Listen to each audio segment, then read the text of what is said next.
when we look at the surge of military takeovers across Africa, the research suggests a critical pattern, and that is that these coups are often symptoms of deeper democratic failures. It's less about, simple military ambition and more about the deep frustration that sets in when civilian governments become corrupt, stifle dissent, or even allow leaders to manipulate rules to stay in power indefinitely, as we've seen happen in so many countries and most recently in Guinea-Bissau and also Djibouti. Now, this erosion of governance, coupled with large numbers of educated but unemployed youth, creates a volatile environment where the military sees an opening to intervene. This volatile situation requires strong, immediate action. For example, when an attempted coup occurred in Benin Republic, the quick response from the government and its regional allies successfully thwarted the takeover, but it also led to serious legal consequences, with approximately 30 people being jailed. So ultimately, stopping this recurring crisis demands a two-pronged approach. The region must continue to decisively punish unconstitutional power grabs, but just as importantly, leaders must genuinely commit to addressing the root causes, and that is fixing the weak institutions and providing tangible opportunities for their citizens. Well, today on The Conversation, I'm joined by Paul Ejime. He's an African Affairs analyst in London, UK. Thank you so much, Paul, for joining us at this time.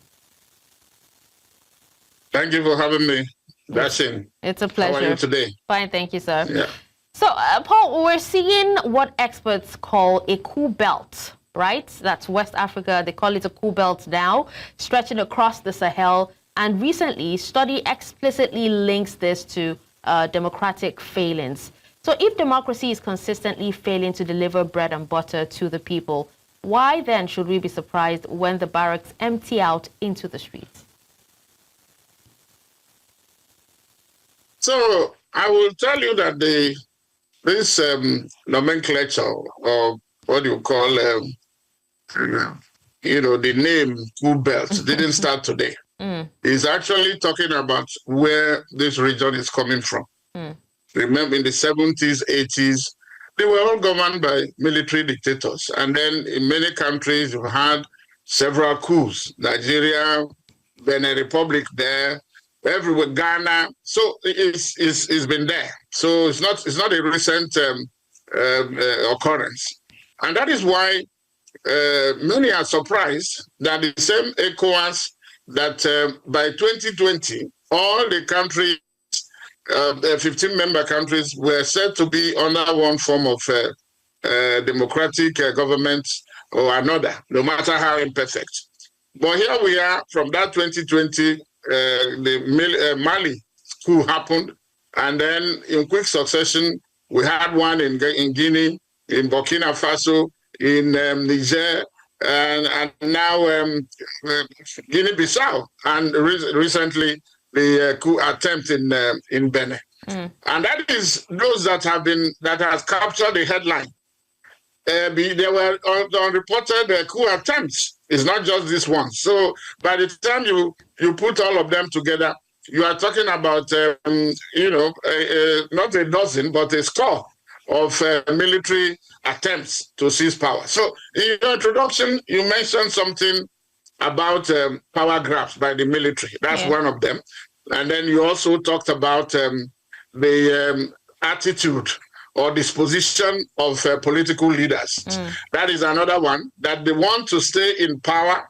They want to perpetuate themselves, the sit-tight syndrome, and the fact that they are no longer delivering on the what they promised during their campaigns. So I will say that it's not democracy failing, but these politicians, they are the ones that have failed democracy, because it is clear. By the time you have a constitution and you start tinkering with it, so that you either get elongated terms, or the one in Djibouti, he was the one, the Ismail Omar Gule. He has been there since 1999, and then suddenly he wants maybe a sixth term, why and how does he want to do it? They have changed. He got Parliament to change the age limit. The age limit was 75, and he was one of those who put it there in 2010. Now he wants to change it. He's 77, so that and he has said it was 75. But now they are lifting that ceiling so that he can participate, and so on and so forth. Mbalo in Guinea-Bissau sacked the parliament, extended his own term from February to November, and also on and so on.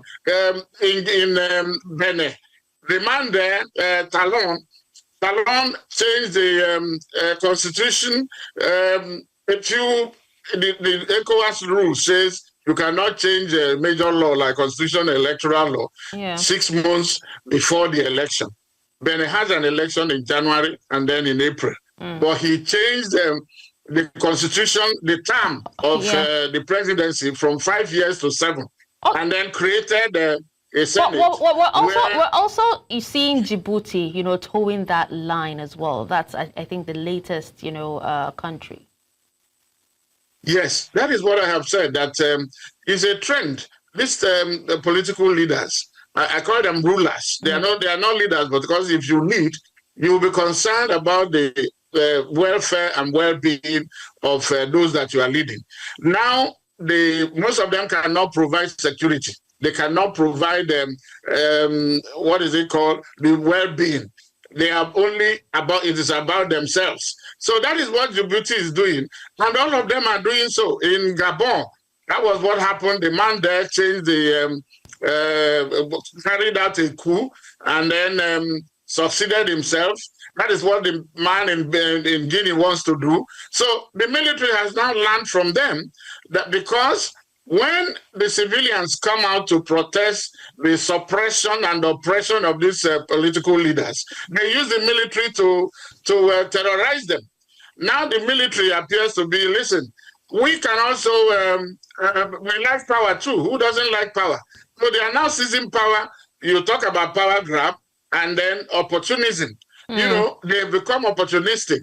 So this is what is everywhere. So if others can do it, they also can do it, is what they're thinking. Exactly. Yes. So this is what is happening, which is bad for Africa, because that is where most of the African countries are coming from dictatorship to multi-party system of governance. But they have dropped the ball. It is they are unraveling. Africa is unraveling politically, economically, and socially.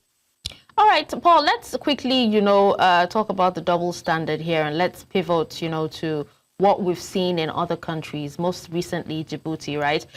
President Goulet is engineering another term extension, just like his other counterparts.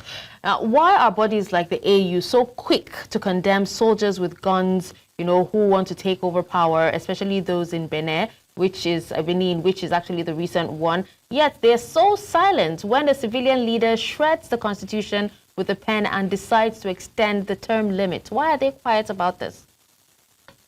Because they are all the same birds of the same, frog, the same where they frog together. They are doing what we call solidarity among themselves, stamping and legitimatizing illegitimacy. And so they now lack the moral courage to call upon, because they know either they have done the same thing or they will do it in future. So they don't have that, moral high ground to begin to question anybody. In Cote d'Ivoire, which when that of ECOWAS started in 2016, Ouattara changed the constitution, followed by Guinea, then and so on and so forth. So this is what is happening. And so in Africa, this is what we're having, that even though the laws they have, their constitution or their regional laws, for instance, the ECOWAS protocol on democracy and good governance, talked about zero tolerance for change of unconstitutional change of government.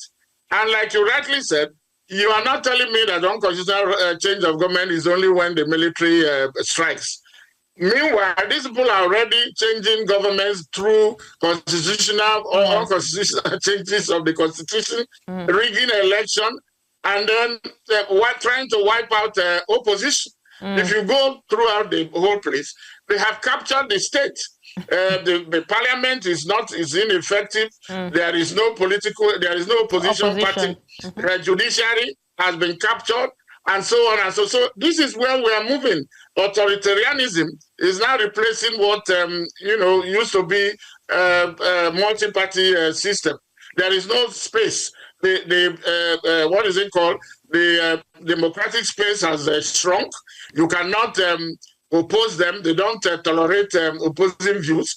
They are jailing opposition figures, or most of them are fleeing the country. So the citizens are not enjoying human rights. That is how bad it has been. And nobody is talking. Talk about the AU. By the way, ECOWAS used to be the trailblazer in terms of not only peace and security issue, but also to be seen to be asking questions.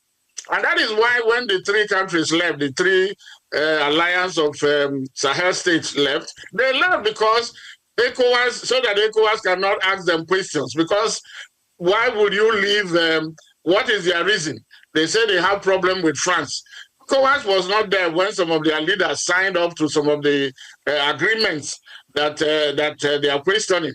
But at the same time, like we have said, it is the attitude and the disposition of these political leaders that are encouraging this military incursion. Albeit the way that the military also, they have their own agenda of trying to grab power. Yeah, because, history also tells us that when you remove term limits, you remove the peaceful path to change. And that's why so many people seem to think that by closing the ballot box, all these presidents of these countries have actually guaranteed that the next transition will automatically, be violent. So, but why do the streets often cheer the coup leaders and, jeer the regional mediators? Well, it is something almost, what do I call it now? It happens like what you call a way of showing welcoming anything that is better than what they have. Okay, so that is what is happening. But you notice that the honeymoon does not always last. Yeah. Before you know it, they find that the military or whichever government takes over, it is not about somebody taking, it has to be a culture. That's the other thing.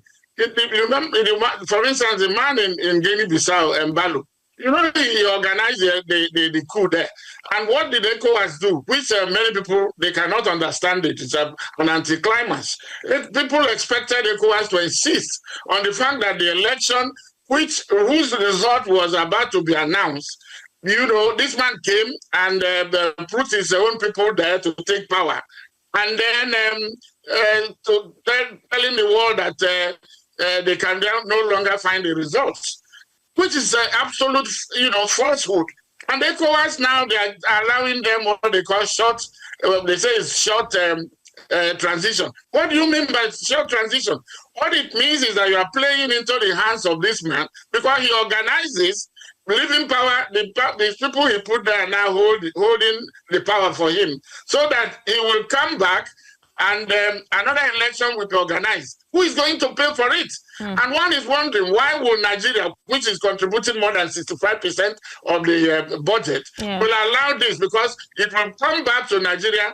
They are using what they call community levy, and Nigeria pays the largest. So are you going to allow another election to waste communities' money? 400 million people are suffering from, you name them, poverty, unemployment, lack of infrastructure, no education, there is no health facility. Most of these leaders go abroad for their own medical treatment. So this is why people cannot understand why ECOWAS is doing. Of course, they will say, well, how do they do it? It is difficult. But it is those that they are all is become they are complicit in all this. They are not sincere. They are showing complicity in this or the whole thing, because people who support Mbalo have now made the ECOWAS leaders not to take the kind of to insist. There is nothing like transition government.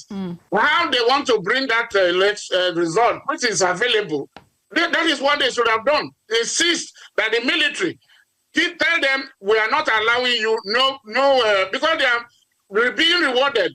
And Mbalo is being rewarded for organizing a coup against himself and putting people to hold power for him. Yeah. How would it means now the dangerous precedent Dissent is that any leader, when he notices that he calls for an election, when the result is not going his or her way, he will now organize a coup. By the way, in Zambia, where you also have a woman, the last election was not any different. So you don't know. Those who are clamoring for gender equality and all that. Zambia or Tanzania? Tanzania, you mean? Yeah, Tanzania. Yeah. So you don't even know what is which. One would think that as a mother, the kind of people, more than 500 or so people were killed. Yeah. So and for a political ambition of a grandmother, and if he was a man, we say, man, this is it. But I don't know. But people will say that the food is not good, the soup is not good. So what do we do now? We go hungry. Absolutely. So, Paul, let's talk about the democracy brand, because we've already established that the argument that democratic failings is responsible for these coups. So, but is it time to admit that the specific brand of Western-style democracy exported to Africa since the 1990s has failed to adapt to local realities, and we need to create our own? You see, when we begin to talk about something being exported, most of the countries have been independent for more than 60 years. And if you try something that is not working, you can find a better solution. But what is happening is that these leaders are using it, pretending to be running democracy or democratic system, when in fact they are doing their own, how it pleases them. I agree that perhaps there is need to have a conversation around what is good for what type of, but it's not question about name. It is about the practitioners. You can have the best sounding system of government or a good constitution. It may not guarantee you good governance, because that's where we are going. So, but I agree that we need to grow and find a way to build a democratic culture, if that is what we want, or whatever name you want to give it. And it now will now involve everybody, all the stakeholders, because we are talking about political leaders, but you and I are also implicated. Journalists, civil society organization, the security system, the parliament, the judiciary, and everybody is involved. Even the voters, because each time these people come out and call an election, you find people who are dying, who want to die to make sure that A or B wins. And after winning, what happens? There's a cyclical thing. By the one cycle of the election, they will come and give them crumbs. Is it that T-shirts or rice or bread or one pack of spaghetti or spaghetti or certain amount, and then some even sell their votes for either for the 4 years or 5 years. And the politicians will run with it, go and do whatever, steal the country dry. And in the next election cycle, they will come back to give the voters the same thing. Yeah. So voters need now to there has to be that deliberate, intentional voter education, political education, for people to understand that a country, deserves the government that he gets. If you put people who are incompetent in power, that you cannot get anything better. So they need now to understand that they need to vote people who can deliver, and then demand of them accountability when they have voted them. Not when you put them there, you are using primordial sentiments like ethnicity, religion, or political affiliation.